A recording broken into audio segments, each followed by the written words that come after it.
आणि शरीराचा स्वभाव नसणार।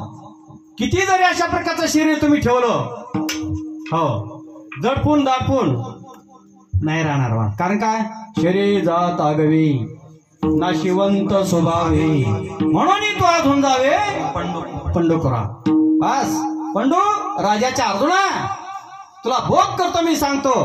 कारण शरीर संपत्ती ही दुपारची सावली महाराज, मर्ग जळवत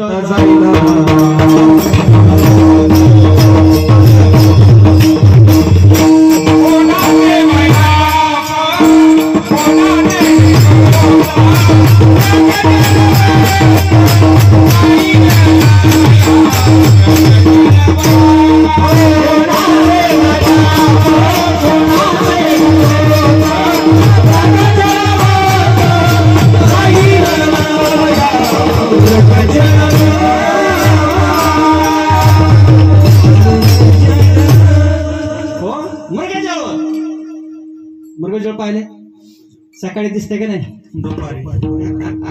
संध्याकाळी दिसतंय, हा सकाळी नाही दुपारी दिसतंय, संध्याकाळी नाही। जे दुपारी दिसते ते खरं नाही।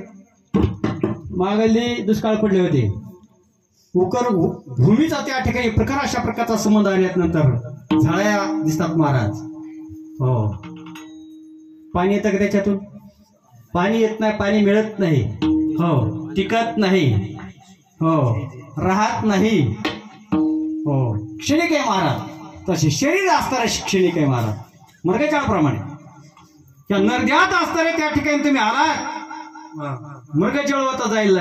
मग कौनाचे मायबाप, कौनाचे गणगोत, हे जर शरीर सोडलं दुसऱ्या योनीमध्ये गे, कोण बापन कोण आई आहे महाराज? आहे काय मिळेल त्याचा? हा आहे तर खरोखरच महाराज, मी काय महाराज नाही बरं का। ज्यांना ज्यांना हयात अशा प्रकारचे आई वडील आहेत, भरपूर अशा प्रकारचा त्या ठिकाणी सेवा करणे, हा जोडून विनंती आहे महाराज तुम्हाला। पुन्हा जर तुम्ही आई वडिलांची जर सेवा केली नाही, हो महाराज काय गती होईल सांगते खरोखरच। अरे आई वडिलांनी तुम्हाला जन्म दिला, माय बाप पिंड पाळीला माया, जन्म मरण राया संत संगे। काय किती खाऊ घातला आई वडिलांनी आपल्याला, बापाने किती खाण्यावर अशा प्रकारचा वागवलं, कशा करता?